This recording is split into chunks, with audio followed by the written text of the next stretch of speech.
Have you ever joined an event and watched a high level player one shot everything while your gun barely scratches enemies? And you're sitting there wondering what you're doing wrong because you've got decent gear, you're a solid level, but nothing feels close to being that strong? It's not your level, and it's not just your weapon, it's how you're playing. When I first started playing Fallout 76, I thought the same thing. I thought I needed better guns, god roll legendaries, or way more levels to keep up. But after playing almost entirely solo for over 3.5 years, I realized most of the difference between strong players and struggling players isn't gear, but player decisions. This isn't a build guide, and it's not about just copying someone else's setup. These are about the systems and habits that actually make solo play feel strong. If you want your character to feel stronger as a solo player, the first thing you need to fix isn't your damage, but it's how you're earning XP. This is where a lot of solo players misunderstand how the game actually works. Playing solo does not mean playing without teams. Even if you never talk to anyone, never follow anyone, and never do events together, you should always be on a public team.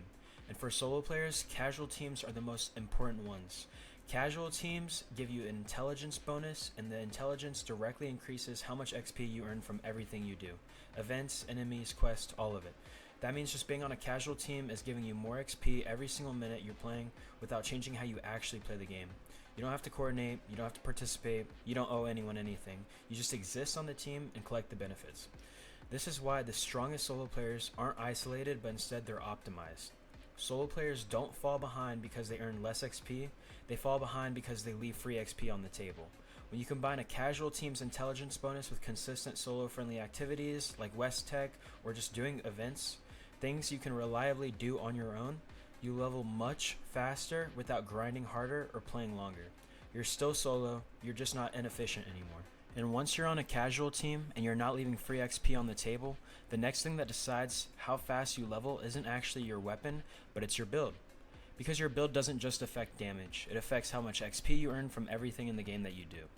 This is the part that most people miss. A lot of solo players get frustrated because on paper their build looks fine. They've got damage perks, decent gear, and solid weapons, but in real gameplay it still feels weak. And that usually isn't because the build is bad, it's because the build isn't working together. Fallout 76 has a lot of perks that are great for specific playstyles. Heavy guns, sneaky pistols, commando setups, those perk cards matter for how your gun feels and how combat plays. And going deeper into gun-specific perk setups is honestly a whole different topic that is constantly changing, and that's not what this section is about.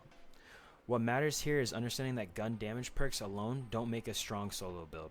You can have perfect weapon perks and still level slowly, struggle in fights, or feel underpowered if the rest of your build isn't supporting you. This is where intelligence starts to matter a lot more than people realize. Intelligence directly affects how much XP you earn. Higher intelligence means more XP from the same enemies and the same events. And when you combine that with public teams, it gets even stronger. Perks like Inspirational don't make you hit harder, but they absolutely make you level up faster when you're on a team. And if you're playing solo but you're on a casual team and running XP focused perks like that, you're getting rewarded more for doing the exact same gameplay. That's free progress most solo players are missing out on. So as a solo player, your build should prioritize 3 things. First, consistent damage, not peak damage, but damage that you can rely on. Second, survivability and recovery, so you can stay in fights without relying on anyone else. And third, XP efficiency, through intelligence and team-based XP perks that increase your gains without changing how you play. This is also where your camp and mutations come into play. Camp items that boost intelligence or XP might seem small, but they stack, and over a long session, trust me, that adds up a lot. Using intelligence boosting camp buffs before you start playing is one of the easiest ways to increase XP without changing your build at all. Mutations are also important. Egghead, for example, gives you a huge intelligence boost, up to 10 extra points, which directly increases your XP gains. When you stack a casual team, intelligence perks, camp buffs, and mutations like Egghead, you're squeezing more XP out of every single thing that you do in the game. That's the kind of optimization solo players benefit from the most. Once you have a solid build and your XP gains are good, the next thing to focus on is your currencies, which is caps and gold bullion. As a solo player, caps are what let you buy the things that you actually need in the game, whether that's stim packs and aid items, or ammo, or other miscellaneous things. Caps are also what let you take advantage of player vendors. Weapons you might need for a build, mods that you don't have, or quality of life items that save you time all come from other players. Having caps means you're never stuck waiting, grinding, or hoping for luck. You can just buy what you need and just keep moving. This is why wasting caps hurts solo players more than anyone else in the game. If you blow caps on random gear or things that you just don't need, you're trading short-term convenience for long-term frustration. As a solo player, caps should always be spent to solve a problem, whether it's staying alive, improving your build, or saving you time. If a purchase doesn't do one of those things, it probably isn't worth it. Gold is different. Gold is important because a lot of the best weapons, armor, and build-defining items in the game come from NPC vendors. If you want to experiment with different builds or fully commit to a specific playstyle, gold is usually the way to do it. That's especially important for solo players because those items give you consistency and flexibility without relying on other people. As a solo player, gold bullion should be used intentionally. You want to spend it on things that unlock options, weapons, armor, or mods that support how you want to play the game. Gold isn't about instant power, it's more so about giving your solo build the room to grow and change without having to completely wipe and start everything over. Caps help you solve immediate problems like health, things that you need every day. Gold bullion is more so to be there to help your build change and grow in different directions. When you manage both well, you're never stuck, and that's what makes solo play feel smooth instead of stressful. And once your build, XP rate, and currencies are all working together, the last thing to figure out is what your actual gameplay loop should look like every time you log into the game. Before you even start running content, do a quick setup. Join a casual team, make sure your build is set the way you want it to be, grab your camp buffs if you use them. It takes around a minute or two, but it boosts everything that you do during your play session.